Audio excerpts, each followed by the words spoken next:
my God! Davis is going to run it all the way back. Auburn's going to win the football game. Tatum drives down and throws it down. Wow! The throw, rainbows it down the right side for Kyle Pitts. He's got it. He's there. Touchdown. Oh, my.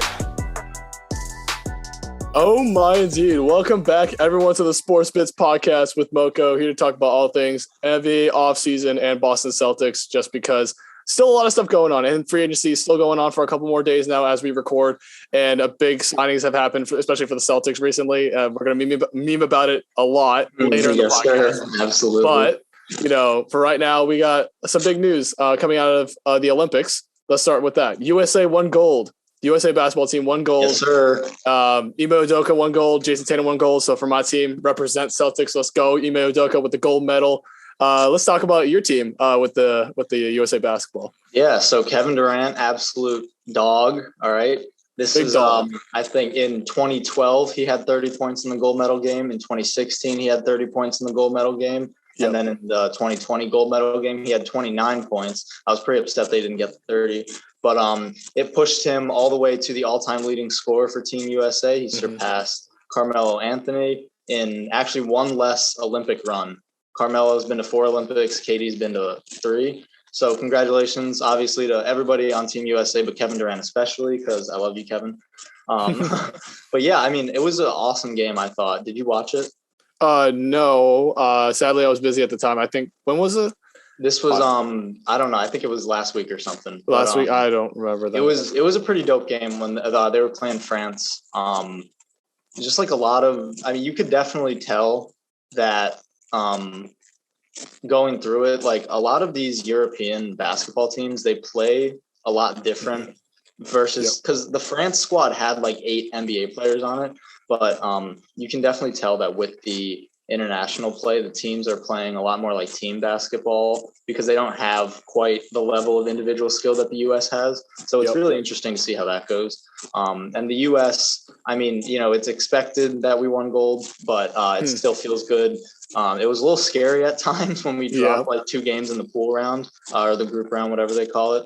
But yeah, I mean, it was good on USA for winning. It was a good game. I think I'm actually surprised that you didn't see it, but it was a good game for sure. Yeah, I just want to say this right now that we got lucky that we didn't have to play Slovenia, that France and somehow Rudy Gobert knocked off Luka Doncic.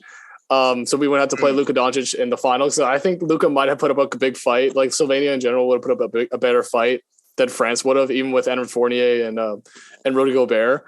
So I'm just saying, I think we dodged a bullet there to win because we also won by we won by 5, but it was still a close game. But no, Luka like went into like a different mode of basketball player when he got to the Olympics. I think he had a game with like 19 assists, like 15 boards, 20 points. Like the dude absolutely went off in the Olympics. Yeah, not to mention that Slovenia only lost by 1 to France in the semifinals. Yeah, and it was because Nick Batum got like a crazy block. Yeah, I saw that. Sure I did see that clip, though. I did see that clip and the game winner. Insane. So that's all I'm saying. That was awesome. Yeah, but yeah, congrats, USA gold. My coach, Ime Udoka, got gold now, so I'm happy. And Tatum got a goal as well. So, yeah, let's move on to the next thing. Players Association. Just a quick little hit on that because the new president and vice president got elected. Only reason I'm talking about it is because obviously CJ McCollum is the president, but now Grant Williams is the vice president. Who would have thought this man on the bench gets vice president of the Players Association? No clue. I thought, CP3 was a great voice. What has Grant Williams done that, for the players? That's that's the thing about this Player Association is that when you look at like the EC, like the Executive Council or whatever they have, you see a lot of names that at least like when I was looking at it, I was kind of surprised to see a lot of these names. Like even CJ McCollum as president, like I'm sure he's going to do a great job and they elected him for a reason. But like I haven't seen him throughout the season being like as outspoken. And maybe that's because I'm not a Blazers fan, so I haven't been seeing a lot of that. But I just haven't really seen too much of that from him. So it's definitely interesting for me. But I think he's going to do a good job because obviously the players elect him. So like they're not going to pick some moron. Yeah. I mean, still, so till technically, I think Iguodala is the first vice president. So we still know Iggy's great. Harrison Barnes, secretary treasurer, and then the Grant Williams replaced. Actually, I don't know who he replaced from last year, but Malcolm Brogdon is still there. Jaylen Brown is still there, so I think he's a great guy for that. And Grant Williams, I'm surprised, honestly. Oh, so that means there's 2 Celtics on the there's 2 Celtics vice president positions. Mm-hmm. Hey, Kyrie Irving's the president now, or vice president. Oh, is he really? Of all people to put as vice president, Kyrie Irving. No, that one I can see because I know that he's like super outspoken about a lot of stuff, and he's very how much the Earth is flat. Yeah, exactly like that. No, but I know he does like a lot of stuff like that, philanthropy work. Yeah. It is absolutely storming outside of my window right now. Oh, it was storming earlier. Massive flash of lightning. But I know Kyrie's pretty outspoken about that kind of stuff, so that doesn't surprise me as much. But I mean, the Players Association, I feel like, I don't know, we don't see as much of that. That's more like on the behind the scenes kind of thing. Yeah. You know, we don't like the fans don't really get to see too much of what they do. Except when they signed off on the play-in tournament for some reason. God awful reason. Yeah, like, who knows why they did that, but whatever. Yeah, but I just wanted to hit on that real quick, just because Grant Williams is a new VP there. So yeah, next one we're gonna talk about coach James Borrego, got a multi-year extension with the Hornets.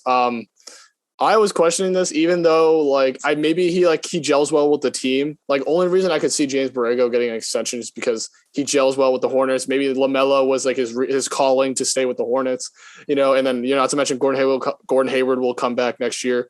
So I mean, they have a good roster, a lot of good young guys, a good veteran in Gordon Hayward, and probably a couple of centers. I think Cody Zeller probably a center, something like that. Point being, I think Cody Zeller got moved. Young guys. Yeah, they have a good group of veterans, like a really good young core. And he's been there. He hasn't been there for too long. He's been there since 2018. Exactly. So this would be, I guess, his 4th year for this upcoming season. And he's never had a winning record with them. He's always been his closest was in 2018. He had a 47% win loss, whatever the hell. Win loss ratio 47. Yep. I don't know, but that was the closest he's been to 500, and he hasn't broken that. So hopefully that this extension and this young group of guys is going to be able to push him over the edge, because if not, then I think that him getting another head coaching job in the NBA is going to slim to none. Yeah, seriously. Holy shit. That was there was just like a massive flash of lightning. Sorry. No, I can hear it, funny enough. But speaking of James Borrego and talking about young guys, they just drafted Book Knight, and I got that pick right, and I think Book Knight's gonna be great in the NBA. They got LaMelo, absolutely. And they still got Miles Bridges, and they still got PJ Washington. So I think that's a great young. And they just added Oubre, and Ish Smith as well. Ish Smith, I praise on Ish Smith being the best backup, one of the best backup point guards in the league, like serviceable. Yeah, absolutely is. I mean, he got like seven points, 4 assists on like 21 minutes. So definitely high production in the low minutes that he gets. Exactly. So I think the Hornets are looking like a good squad. And if James Borrego does gel with them, like we think he's going to, because that's the only reason why they would, give him that extension, then the Hornets are definitely going to look like a contender in the East to make the playoffs this year. Exactly. So we'll see what they do. I mean, I think they're definitely like at least play-in tournament worthy. For right now, James Borrego doesn't really have the resume to make me feel confident that he'll do things far, but maybe this young team will help him push him forward to help him get that experience.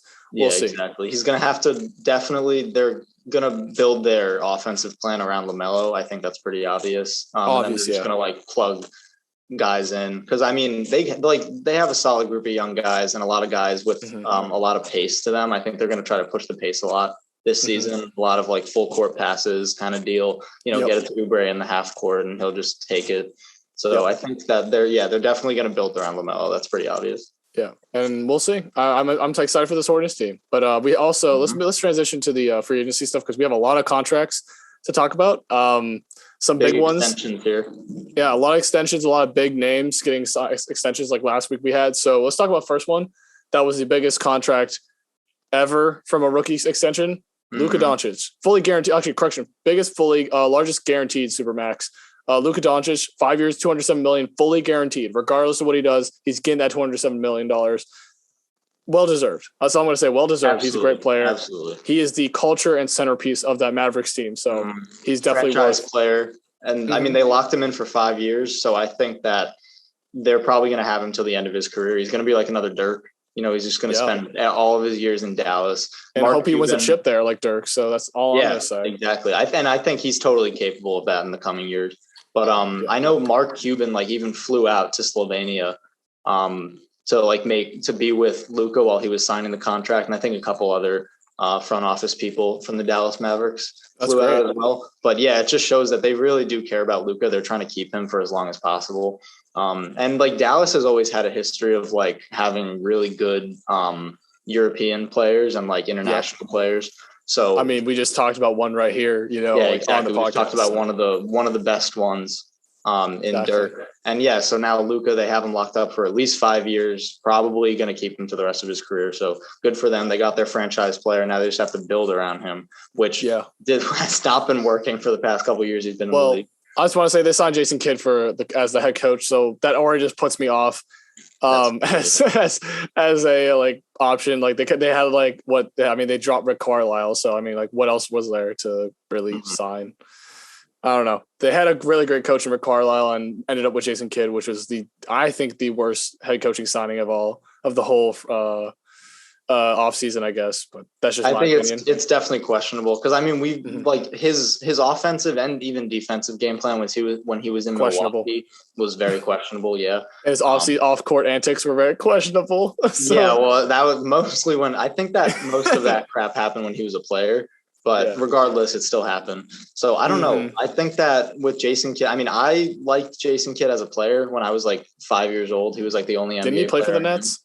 Yeah, he played for the Nets for a while. Yeah. So like that's really the only reason why I know him. But then, looking at his coaching record and looking at what he did with the Lakers as an assistant and what he did as a head coach in Milwaukee does not give me a lot of confidence that he's going to be able to push this Dallas team into anything other than a first round exit, because that's what they've had for the past couple of years, and it all depends on how they build around Luka, and as of now, I mean, they kept a lot of good pieces. They kept Hardaway. They kept a very bad like boulder on their shoulder. Kristaps Porzingis. Yeah, and Tingus. Tingus. I think that honestly, for me, the problem with Tingus. I laugh every time I hear it, bro. It's such a great name. But I think the problem when I was watching Dallas this past season with Porzingis was that he wasn't like, they ran so many pick and pops with him and Luka, and he was just missing his threes. Like, I mean, he's 7'3", like, get in the paint. And but he's also like a twig. Yeah, exactly. So it's like difficult, but I feel like the last person that's going to fix this is Jason Kidd. No. So that's the one who allegedly messed up Giannis's jump shot. So that doesn't help. Yeah, allegedly. We're not sure, but allegedly. So let's move on to the next one. I think. Well, I'm going to switch it around. So let's talk about Kevin Durant, because I want to hear your opinion. 4 years, 198 million, and also I also saw a quote saying, like per source, that they're like confident about signing the top three, like the big three guys for long-term deals, which means they're committed to this big three for the future. Exactly. So as a Nets fan, I want to hear your thoughts about like this. This first of all, I'm absolutely over the moon about this. I absolutely love this. Kevin Durant is one of my favorite players. He's absolutely just like nasty on. I mean, not so much in the defensive end, but of course his offense speaks for himself. All you have to do is watch him, and it's absolutely crazy. 4 years, almost $200 million. I think honestly that's pretty fair for him. He deserves all that money and then some. And then I know that the Nets did say that they were confident in signing Harden and Kyrie before training camp started for the next couple of years. So maybe they'll give them a 4-year extension as well. And these guys, they like playing with each other. They know how each other plays. James Harden really slipped into a great playmaking role on the Nets when he first came in. Kyrie just does what Kyrie does. He just gets buckets, and that's what we need. Kevin Durant, same thing. And Kevin Durant really showed a lot of leadership skills when he was over as captain of Team USA. So I know he had that before he went, but he's going to come back and he's only going to be a stronger leader. So at this point now, if we do lock those guys in, the Nets are going to be absolutely championship contenders for the next, 4 years, even just with Kevin Durant. And a thorn in the Celtics side for the next 4 or 5 years. So that's all I'm going to say. And I'm going to be pissed because we're going to have to try to build a team and beat the Nets and beat the Bucks every year. So that's going to piss me off. But and it's going to be right in the middle of Tatum's prime. Tatum and Jaylen Brown's prime. So I'm going to be well, we'll see. Who knows? I mean, Tatum might just become prime MJ for a couple seasons. Yeah, like, it was going to be like Chris Middleton. He goes prime MJ, then turns into bum status in the next couple of games. I swear to God, if that's what happens, dude, I'm going to drop my team. So yeah, you gotta find a new team. I gotta join the bandwagon. I gotta like fill out the form of the bandwagon sign off form or whatever. I gotta fill that out. Like, which team you want to go with? I'll talk to my guy. I'll go try to do the forms. Give me. This will be a Nets podcast. Yeah, I'll hook you up. All right. Okay. Let's do the next one, which is also relates to the Kyle Lowry stuff we talked about last week. Jimmy Butler, not Jared Butler. Jimmy Butler. Jared Butler. Jimmy Butler, 4 years, $184 million with the player option in the last year. I think 2024 is a player option. So, I mean, that's great. They're going to commit it to this big three of Kyle Lowry, Jimmy Butler, and Bam Adebayo. This insane defensive big three I've ever seen since like Tim Duncan and what was it? Tim Duncan, Kawhi Leonard, and who was the third? Who would you say the third is there? I can't think of with Kawhi. I wasn't a fan back then, so I really can't. No, I'm trying to think. Okay, so it's probably Ginobili. I think Ginobili, Kawhi, and yeah, and then like Tony Duncan. Parker was there. I don't know if he was. I was gonna say Parker, but I was like, no. It totally was Tony Parker. No, Manu Ginobili was way more impactful to the Spurs organization than Tony Parker. Well, I think if we're talking about that big three, then I'm pretty sure it's Tony Parker, Manu Ginobili, and then Tim Duncan. I don't think Kawhi was in that big three.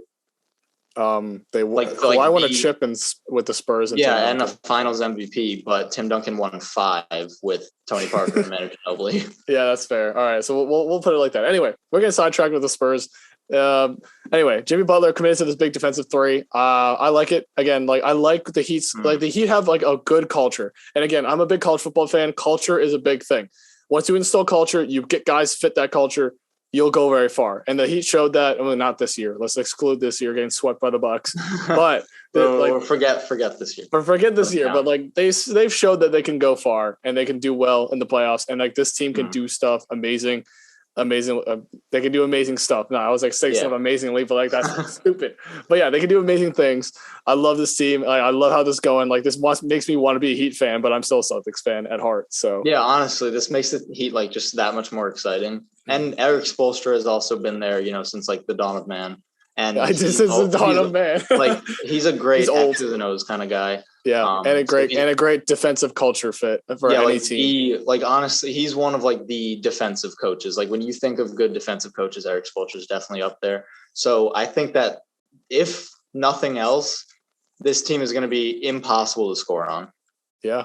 Like they're going to have great offensive capabilities, obviously, but beyond that, it's going to be so hard to score with them because they have such good perimeter defense in Lowry and Butler. And even Butler can hold down the post. He can hold his own against most guys. And then you have Bam Adebayo, one of the better rim protectors in the league.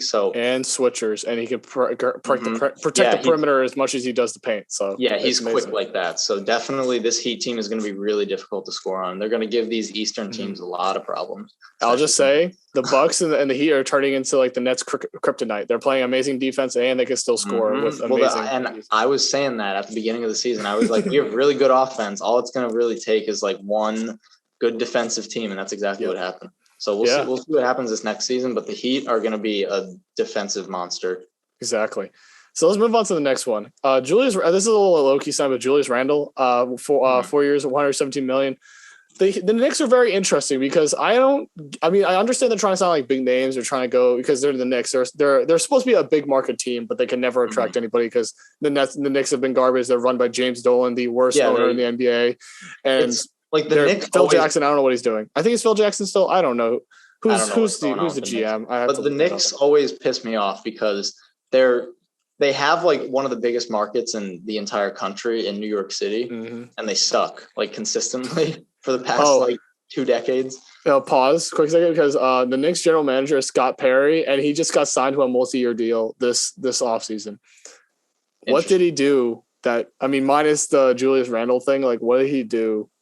I don't know. Maybe he didn't screw it up. So they were like, all right, just keep this guy. Yeah, I know. They didn't screw up as bad as it used to be. Like they drafted quickly. He was been a great point guard. And then they had they signed Julius Randle. Like there's only two things. They honestly were probably like, okay, like this guy didn't screw anything up. Like he didn't do anything great, but he didn't screw it up. So let's just keep him. So they don't get someone who will screw it up. Exactly. So you know what? The Knicks are going to do all right. We'll see what happens. I think Tom Thibodeau is a great culture fit there for what he did with that team. Like it's like a team of guys who are really offensive focused, making them care about defense. Steps up on defense. It's amazing for sure. Yeah, like Derrick Rose. Who do you think Derrick Rose is a defender? No. Julius Randle. You think he's a great defender? Yeah, like absolutely not. But those two guys were great on the defensive end for them, and also great on the offensive end. I know they signed. Well, not really great on the offensive end. I think it's serviceable. I would say serviceable offensively for. I think Derrick Rose and Julius Randle just got most improved player last year. The Knicks were like 25 in offense. What are you talking about? All right. Well, I mean, it was better than like what they have been for the past couple of years. That is true. I have to say that, but I'm just saying the Knicks were like pretty bad on offense last year. I mean, yeah, but they're always bad on offense, but it was better than it usually is. Yeah, correction, 23rd in offense. So all right. So see, that's okay. Didn't break the top 20 or whatever. Third on defense. Yeah, exactly. It just shows. Speaks to Thibodeau's right there. Thibodeau's X's and O's on the defensive end. I know, it's crazy. But let's move on to a little smaller signing on the next one. Reggie Jackson, 2 years, $22 million, using that taxpayer exception for the Clippers to sign, their guy that like basically turned up in the playoffs and basically was there to step up when Kawhi went down. And I think like Reggie Jackson is a great person to have in the Clippers organization. Did a lot for them this year, and he proved his worth basically this season. He proved his worth, so he's able to get big money this season. Yeah, 100%. He was awesome in the playoffs. I love watching him because, like, you saw how I didn't really watch the Clippers throughout the regular season, but just seeing this, like, man's confidence go up as soon as Kawhi stepped out, like, he didn't skip a single beat. He was ready to take any shot they gave him, and he would knock them down all the time. He shot, like, 40% from three on the entire playoff to the Western Conference Finals. Yeah. So, I mean, I think that's a great signing for them. It's not crazy expensive. It's only $11 million a year, and he's going to do hopefully some great things for them. Yeah, and not to mention, it was just PG and Reggie Jackson carrying that team to the East Western Conference Finals. That's all I'm going to say. Because Kawhi got injured, I think, first round. So I think basically it was Paul George and Reggie Jackson for the most of the playoffs. They carried that team. So all right. The Clippers are going to be very interesting this year because I think Reggie Jackson's going to get a bigger role because now they know that he can turn up like that. But we also have seen a lot of guys have really big playoff runs and then come in next season and not like flop, but they just like disappointing, So it's going to be really interesting. And I'm pretty sure they re-signed Kawhi, didn't they? Or is he still like doing Kawhi things? No, I think his plan is to re-sign. They haven't formally like come out with numbers and stuff, but I think he said he's going to re-sign with the Clippers. I don't know how many years he'll be back. He might be here for a year. He might be back for 3 years. We don't know. So yeah, who knows what they're going to do with him? Honestly, I feel like if they don't, my guess is he's going to do a 1-year deal. And if they get back, if they don't win a chip this year, then he's going to like leave. Yeah, be like, all right, screw this. Yep. So, okay, biggest signing news. The next one has the biggest signing news. So, Dennis Schroder agrees to a 5-year, $160 million deal to the Celtics. So he's coming to my team. That's what I'm saying, with a player option on the last one. So, you know what? That means he's getting big bucks. But the next part of this deal is really the stipulation about this contract. Because he wakes up from his sleep and realizes the deal was all a dream. Moron. So his actual deal was 1 year, $5.9 million, which is actually a trade exception. Absolute idiot. This man turned down $84 million with the Lakers to sign a $5.9 million trade exception with the Celtics. So I just screamed it because I was like so stupid. How like hearing that makes my brain melt. Like, what is that? Makes no sense. Like, and I told you this before. I've been like Googling Dennis Schroder a lot for the past couple days because I really want to know. Your Google search history is just Dennis Schroder moron, Dennis Schroder why. I'm curious about like what was going through his head. I know he wanted $120 million, and I know he thinks that he deserved that. But like you like turning even $84 million, that's like not a small payday. That's a good good paycheck for a decent point guard, like a starting point guard. I'll take that contract. Like, I mean, hey, you said you'll take that contract. I can't believe that he passed that up. Yep. It's absolutely bizarre to me. And now he's on a 1-year deal, $5.9 million. Way to go, Dennis. You just dropped like over $75 million because he thought he deserved 120. Wait. Hold on. I should have prepped this before. Hold on. I gotta pull it up. You can keep talking if you want, but all right. I mean, I don't have anything else to say other than that Dennis Schroder is clearly the most down bad man in the NBA this week. Like by far. All right. There we go. I got it ready. Let's see if I can find it. I don't know what was going through his head. I can't hear it. I did not hear a single thing that just played. What are you doing? Dude, oh my God, you can't hear it. It's the Shaq and the Fool intro. Oh, okay. Cool. Yeah. All right, I gotta play. I'll have to play the video when it comes to TikTok and stuff. I'll put the actual video up there. But Dennis Schroder is the biggest Shaq and a Fool in the history of Shaq and a Fool. MVP for the offseason. And he's more of Shaq and a Fool than JaVale McGee. And JaVale McGee is JaVale McGee is the Shaq and a Fool guy. The Shaq and a Fool MVP. Like but I think Dennis Schroder takes Shaq and a Fool MVP. So yeah, Dennis Schroder, absolute idiot. We have him. So I just want to talk about like quick impact for the Celtics. I think he's going to fill in great for the starting point guard role because I don't think Pritchard's starting. So or I think they might start Marcus Smart and put like Nesmith at the 2. We don't know. So, we'll see how they do the lineups. I think Dennis Schroder brings a decent amount of everything. Like he's not like particularly good in one area. So he's just like an average point guard. He does what he does. Like it's not going to, I don't think I think he'll try to steal some shots from the other players, but I think he'll find his place eventually. Like he knows that like Jason Tatum and Jaylen Brown are the guys on our team. So. And they're going to like let him know that, I think. Like he's going to get there and they're going to be like, listen, buddy. You're an idiot for taking not taking the Lakers deal. So you're with us now. Yeah, now you're with us, and now you have to play by our rules. So he's gonna have an interesting time. But I think he's gonna be a really good fit for Boston, like you said, because he brings like a little bit of everything to the table. And you guys got him on an absolute steal of a contract. $6 million. Like that $6 million of a trade exception. Robbery. That's like the last of our trade exception that we had to use for I think for this year before it expires. So so just saying, got rid of that. So yeah, this was an absolute steal for you guys. I think you should go over the moon about this, even though he's not going to bring like anything crazy. But $6 million for Dennis Schroder, I'll take that any day. And I just said last week about like we're trying to like it never goes well, but like we're trying to wait off one more year for Bradley Beal in the next free agency. If we can keep Dennis Schroder and Bradley Beal. And then we get like, imagine Dennis Schroder, Bradley Beal, Jaylen Brown, Jason Tatum, and like Robert Williams or Al Horford at the 5. Can you afford that? I don't know. Well, first of all, I know Al Horford's contract goes down to like 10 mil or something like that after this year. Oh, okay. So we'll have cap space from there. We'll probably have to trade Marcus Smart or like not re-sign him next year. So if Dennis Schroder does well this year and proves that he wants to be on this team and like he can play well, that would be an amazing starting 5. And I think Horford with his playmaking will make up for Dennis Schroder's lack of playmaking. Because I think all the other guys can decently play make, and I think it'll cancel each other out, and it'll be even. And like Jason Tatum and Jaylen Brown attract so much offensive attention that it's going to be not easy. But and Bradley Beal will attract a lot of offensive attention, especially Bradley Beal. If you get Brad, but, if I get Brad, like Brad, hey, Brad and Brad, Brad Stevens, Bradley Beal. Oh yeah, Brad squared. Hey. Yes, we love our Cam Square, Brad Square our nicknames here. I love it when players have the same name. It's great. Beef Jerky Joe. We got a lot of good nicknames on this podcast. It's not like we came up with any of them. I know. It's just funny how we see them on like Basketball Reference. Like Beef Jerky Joe was just something else. Like I was like, what is this? Who was that? That was Joe Harris, right? Joe Harris. Yeah. And then we got Jingles, of course, is Joe Ingles, my favorite nickname of all of them. I love Jingles. Yeah, I love Jingles. It's a great nickname. All right. So that's really it for free. We actually have one more thing for free. There's one other like this. Well, it's a big headline, but like I don't think personally, I read about it. Like, I don't know like if it's really that big of a deal in my mind, because like from my understanding of it, I'm going to give a little backstory before I give my opinion. So it's about the Bulls and the Heat tampering with the Lonzo Ball and Kyle Lowry sign-in trade.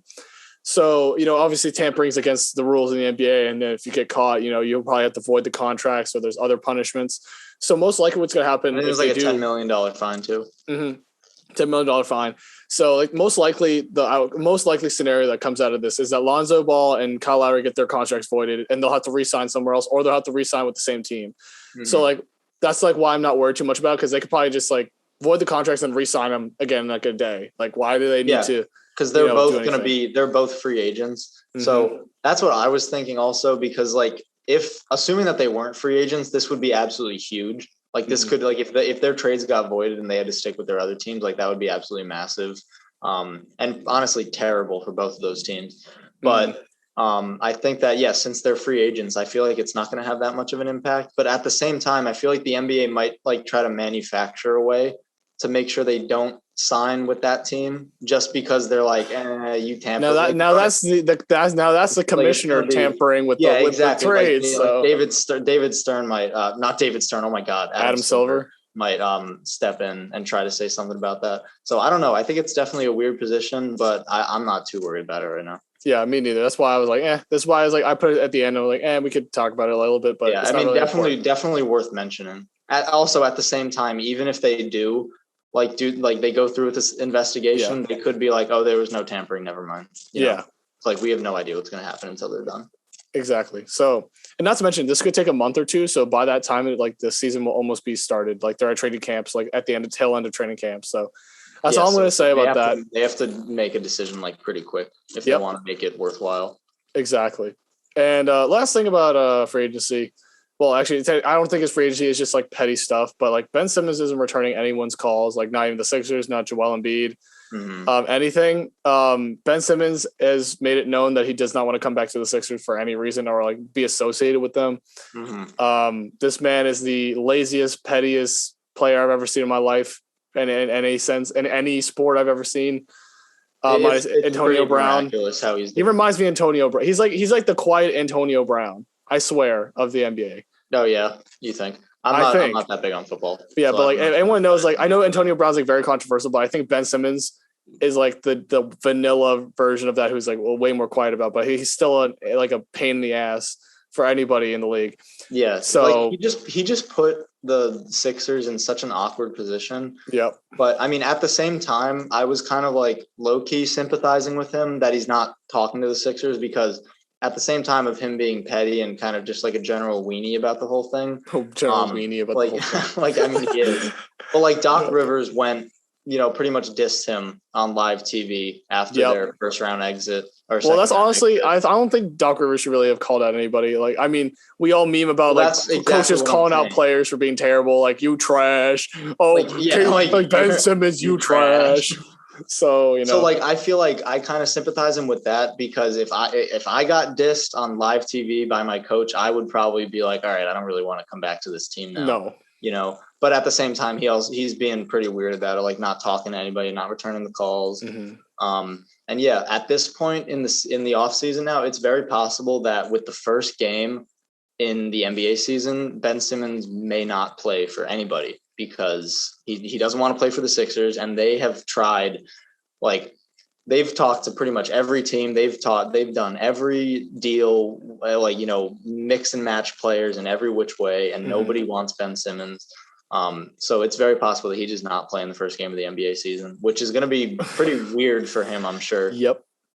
Well, it doesn't matter. He's the laziest player anyway, so he's not going to care if he plays or not. Lazy. And speaking of being lazy, he also reportedly said that he's totally fine with not showing up to the 76ers training camp. Yep. So, even more reason for him just being a little bit, kind of lazy about this whole thing. And another great thing that came out about this that I loved was there was this video. I'm sure all the Sixers fans know about this, but there was a video of him hitting wide open threes in an open gym. And we've seen this before. All right. It's been like every off season since he's gotten into the league, we've seen him hitting threes in an open gym. And then people are like, oh, like crap, like he's going to come back next season and he's going to be this great shooter. But at this point, the 76ers fans are not entertained. Nobody's falling for this. And yeah, it's like, we all know that he can't shoot. And at this point in his career, it's looking like he never will be able to. So he absolutely left these Sixers fans with just an absolutely sour taste in their mouth, for lack of a better term.